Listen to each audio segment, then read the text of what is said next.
Hey, good morning. It's June 2023. Here in Albania, I'm on the lake. Northern Macedonia is over there somewhere. This is Pogradesh in front of me. I want to do kind of a travel update and a health update. So back in December, I filmed a video talking about my health and getting healthy on the road. I'm pretty happy with my progress getting healthy. Like, I'm going to show you my belt here, try and show you my belt.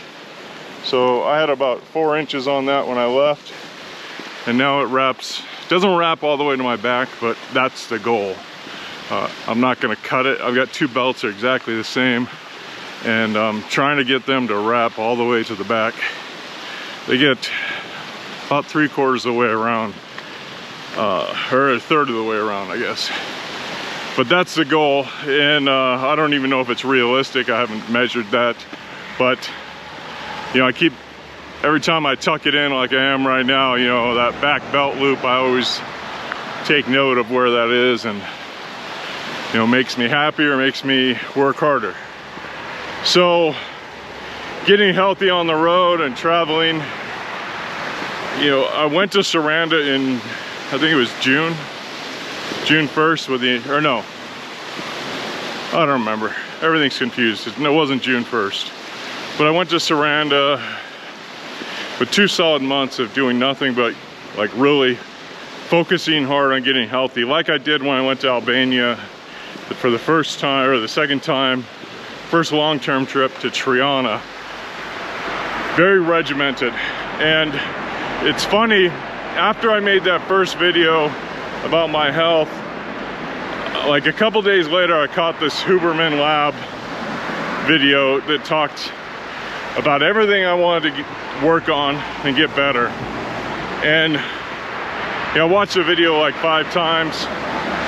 It broke down to, you know, just a few simple things.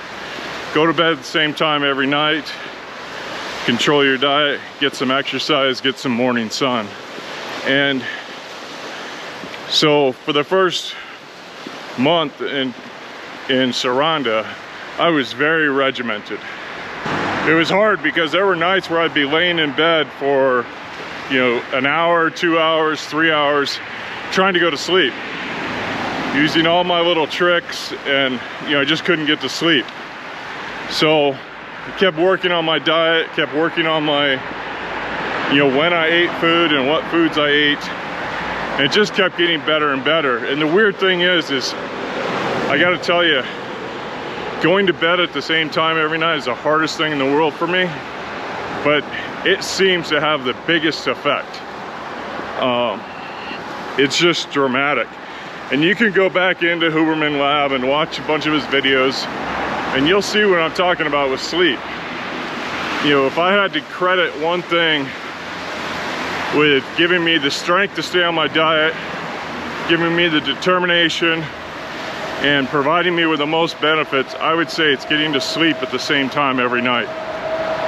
Now, the intermittent fasting has also been key. You know, I went on a very strict, nothing before 10, always start with protein, and nothing after, you know, 4 to 6, sometimes that stretched to 8, just depended. Pretty sure though, when I left, I was closer to 360. I'm pretty confident about that. And you know, it was funny, I stepped on a scale at one of the airports leaving America, and it wouldn't register me.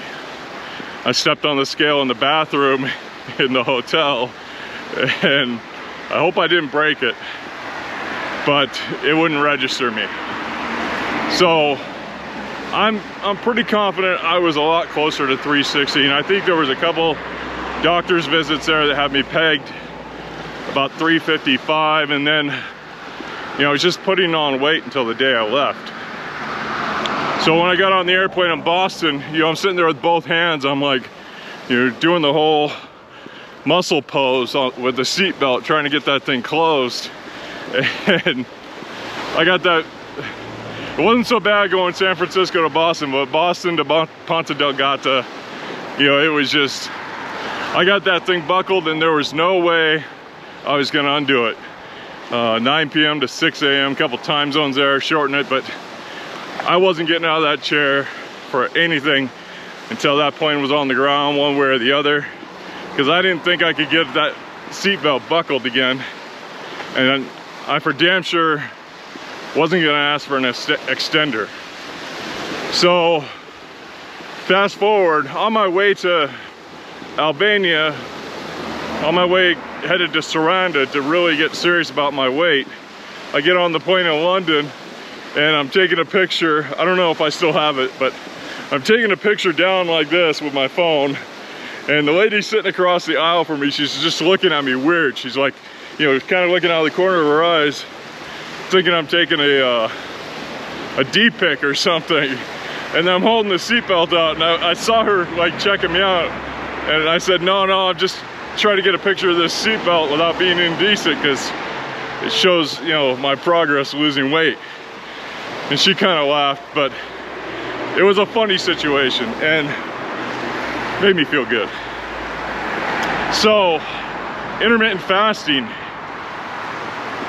you know, my friend was talking about years ago, I thought it was all hokum because I was trained in the American curriculum of, you know, health and food and diet for, you know, my entire life, and read all these books, and, you know, I thought intermittent fasting was just BS. And he, you know, he was probably 4 or 6 years ahead of me, and kind of frustrated because the people talking about intermittent fasting then, they didn't point to good sources to go say, hey, look at this. And if they did, I was too tuned out to pay attention. And where I'm going with this is the intermittent fasting has done way more than just help with my weight. It is really, really strange what how I feel it's helped my mentality, how I feel it's helped my decision-making process. You know, everything is just so strange. Now, full disclosure, I still do get a little hangry once in a while, but not like every day. It used to be if I didn't have food within 2 hours, I was getting hangry. Now, not an issue. Like yesterday, I got up, had some coffee, went for a walk, stopped, got another cup of coffee. I got some beef sticks as a snack. They're organic, but they're close. You know, they're not Slim Jims, but they're not super healthy either, but they're close. And so I ate a couple of those. That was like 10:30, 11 in the morning. Finished up a third cup of coffee, espresso, and then headed back to the apartment. Got busy packing, unpacking, repacking, you know, getting ready for my next move. And, you know, along comes 7 o'clock at night. I'm not hungry. Should I eat? Should I not eat? Nah. Grabbed a little water, tiny bit of salt. Just fine. Now it's probably 7 in the morning, 8 in the morning. Haven't had anything. I'm gonna go get some water, coffee. And my mentality, my frustration level, it's all normal. It's all above normal. It's all good. Where, you know, if you hadn't fed me in almost 24 hours a year ago or 2 years ago, you know, I'd be ripping at the seams, you know, I'd be clawing at the door. I'd be digging through a trash can, anything. You know, I'd be looking at these trees, looking at the water for some bugs. You know, the idea of going 24 or almost 24 hours without food was just unfathomable. To the point, I used to take those Spam singles. So you can buy these pieces of Spam, they come wrapped in foil. It's a single slice of Spam like you'd use on a sandwich. And I'd shove those in my pocket for years. I always had a bunch, and anytime I left the house with other people and I couldn't really control the environment, I'd shove those in my pocket. And how humiliating is it? Sometimes I'd like sneak away to the bathroom and chow one down just to appease my cravings and quell that hangry feeling that was coming over me. Talk about humiliating. And now I don't get those feelings. Like when I get on the bus, as a force of habit, I still grab a bunch of little bags of peanuts, and I still grab some water. You know, I still have all those habits of traveling with emergency food. Traveling with emergency food just in case, you know, I get hungry or something happens. But I don't rely on it. I hardly ever use it. You know, the bus is a unique situation. I'll suck on salty peanuts all the time. But it's just so funny to me how much my life was ruled by my gut. And the intermittent fasting really broke that all away. The other thing it really did, and I didn't appreciate this until like the last little side trip I did. I went to Italy and then I went to Poland. Just a little weekender. And it was so funny because it really demonstrated how much better my decisions are. I'm not in that craving. Like, I can look at things and there's no emotionality, no craving behind my decision making in real time. It's just, hey, do you want that or not? No? Okay, move on. There's none of this like, oh, I really want that. Oh, that looks so yummy. No, and it's funny because a lot of the pastry shops I would go to in Poland, you know, I went by and I'm like, yeah, that looks really good, but I really don't even want it. Oh, that looks so good. Yeah, I don't even really want it. And the real funny one to me is, like if I'm at a hotel and they have this great breakfast bar, you know, I'll make the decision usually before I go there. Either that's going to be my big meal, or I'm just going to get some snacks and move on, a light meal. And a lot of times at some of these breakfast bars, depends on where I'm at, what country I'm in, you know, they'll have enough really good protein where I can just eat that and then catch a snack around 2 and I'm done for the day. Now other places, they're more carb orientated and more, you know, processed meats, and so it doesn't really work out as well. But you know, there's been many times where I've gone to the breakfast bar and, you know, maybe grabbed some peanuts or cashews later in the day, and that was it. So getting back to my weight, I said I believe I was around 360, 350, 360. So I weighed myself about a month ago. I was in a hotel that had a gym and some good nice scales, and it popped out 130 kilos. So, you know, by my math, I'm even conservatively, I feel like I'm down about 30 kilos. And I'm headed back, same hotel. That was about a month ago. And I've been working really hard on my diet. You know, I went to Poland and just went nuts. It was funny. Like, you know, had some cocktails. I had all kinds of crazy food. Had some of the food there's just fabulous. You know, and like I went to one restaurant and they served this salmon, I think it's brie, and it's all on a piece of zucchini that's baked. And it is just so fabulous. And it's funny because, you know, you go there, you go back to these restaurants with the idea that, oh yeah, that was great, let me try it again. Usually it's like always a disappointment, a letdown. It was 10 times better than I remember it.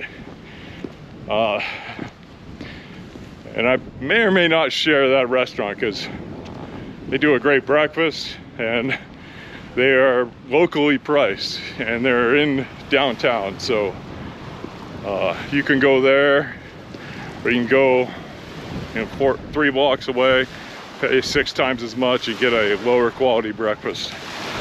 It's just funny to me how Poland works. So pretty sure I'm down about 30 kilos on the year, maybe more, hopefully more. I didn't hit my goal for June 1st. I had a really audacious goal for June 1st. I wanted to get down to zip line weight. I did not hit that. I'm still too heavy for zip lines as near as I can tell. But having that goal really helped. Having the stairs really helped. Saranda was a great place. And a lot of things about Saranda came together to really help me. The hard part was I kept bouncing out of Saranda for little weekend trips here and there, and that just screwed up my cycle, screwed up everything. The nice thing to me about intermittent fasting is even when I go off, it's real easy to bounce back on. Like I was off for a good 5 days.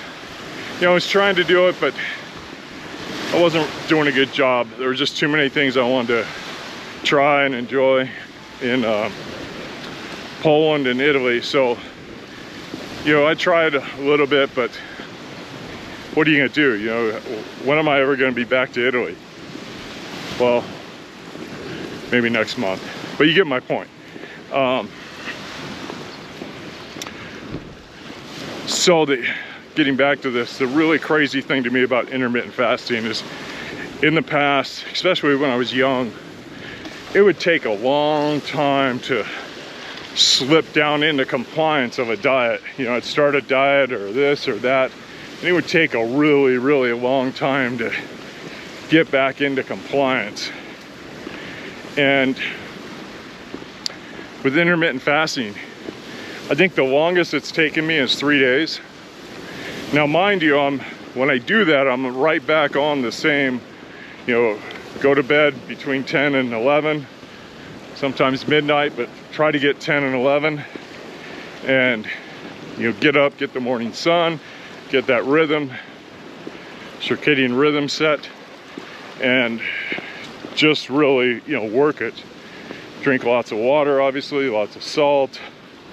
And it's funny because Huberman Lab just did another podcast with this guy. I'm gonna forget his name. The guy who did the 4-hour work week. And this was new to me. He has a book, I guess, A 4-Hour Body. And he was talking, Dr. Huberman talked about it as a slow carb diet. I forgot what he called it, but basically it's this other diet. And the reason I'm bringing this up is if you care about your health, if you want to transition from a fatty to a normal, you know, go watch these videos. It's the education that keeps me honest in my diet, that keeps me motivated, and lets me see the end of the light. It's not the crazy fat guy on YouTube I watch. It's, you know, the hardcore science behind it that says this is a good way to go. So anyway, he was talking about this slow carb diet, and it's so funny because it's super easy to follow. But the one thing he talked about, and this was really key, and it lays back into that first video that I was talking about, is the compliance. People are far more compliant with their diet on his diet plan than they were on other diets, and that was what was important to him.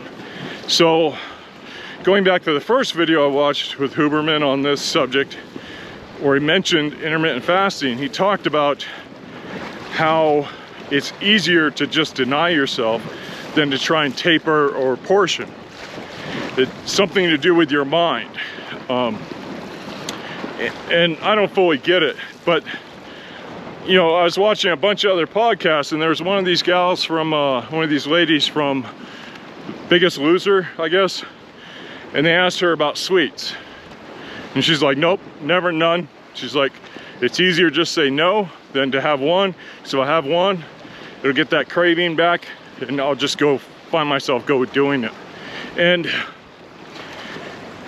you know, the mind is really crazy. I found myself, when I was slipping back into intermittent fasting this time, you know, I'd have just gone to the store, had a bunch of food, and it was probably 10 o'clock at night. And I was sitting there, trying to go to bed, trying to get tired, but I was also in the middle of doing some stuff. And, you know, I get really productive like 11 to 3. It's a really bad habit. I'm trying to break it, but you know, I get this boost of energy, and I got that boost of energy, and so I'm zoned in on my task. And next thing you know, I'm standing in front of in the kitchen, in front of the counter, and I'm sitting there just opening a bag of nuts. Took a big old mouthful. Didn't even realize I was doing it. It was just like an automatic response, like a programmed reaction. And it was so funny to me because, you know, it just laid out everything so many of these experts talk about. The good experts, not the ones who sit there and shame you and give you a hard time for being fat. But so many of the really good experts talk about how, you know, your brain is really hard to fight and overcome. I love this echo. It's so cool to me.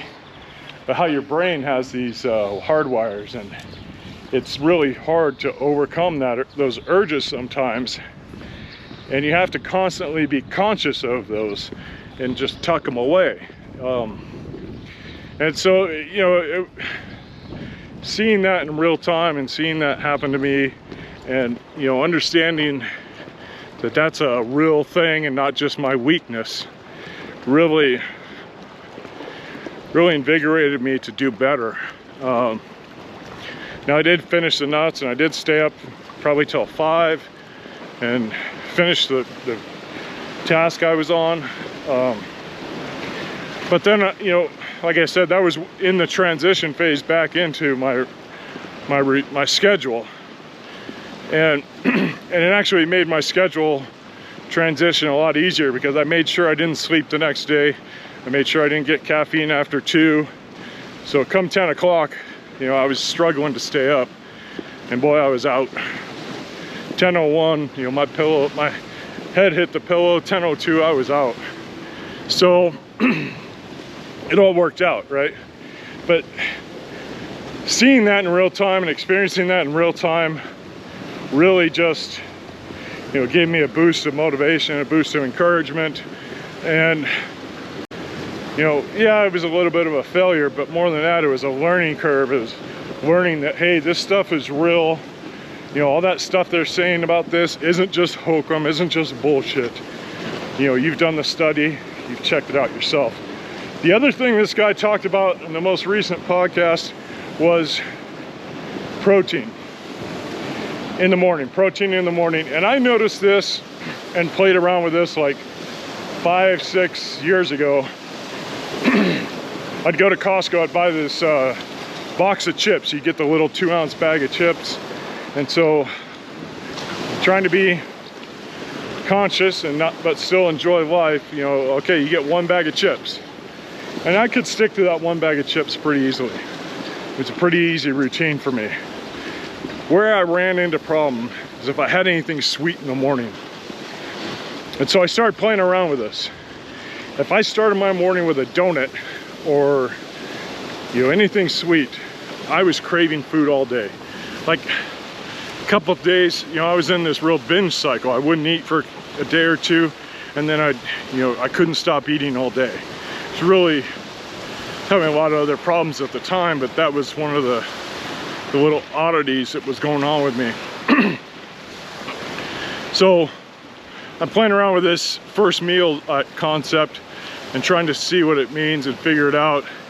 And it was really funny to me because, you know, I would run the test for about a week or 2 weeks, and it was so glaringly obvious. It blew me away that, you know, nobody ever talked about this. So if I ate something sweet like a donut, I'd be craving stuff all day. I'd be after those chips all day. Chip. So, okay, so that's a bad plan. So let me try toast and hummus, bagel chips and hummus. Wasn't as bad, but it'd be very, very similar. Okay, let me try oatmeal. Wow, I get the same response to oatmeal that I did to the donut. And so I ran through a bunch of different, you know, traditional morning foods. And when I started with eggs, Waited a good 30 minutes before I had any carbs. I was satiated most of the day. And that's what it comes down to. And so it was real funny hearing this guy on this podcast. Finally, you know, somebody else is talking about it. Somebody with some credibility, not just a fat old man on the beach.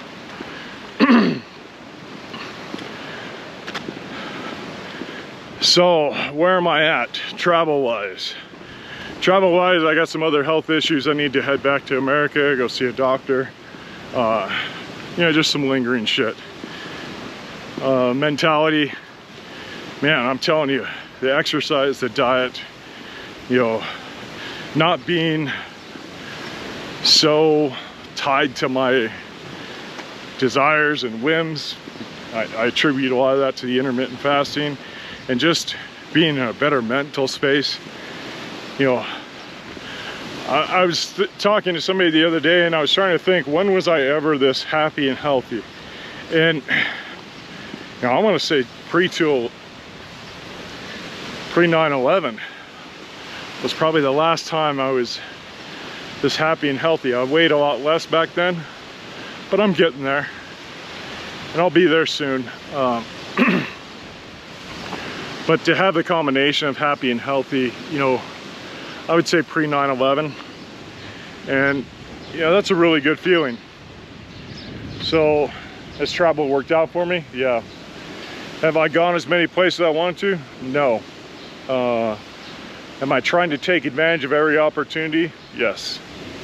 Been living kind of thin on my budget because I'm, you know, taking these random trips to Italy when they present themselves. Taking these random trips to Poland when it presents itself. So, got a few more random trips before I call it a year and a half. But thanks for watching, stay tuned, and if you're a fatty trying to become a normal, get out there and do it. There's nothing stopping you. Take care.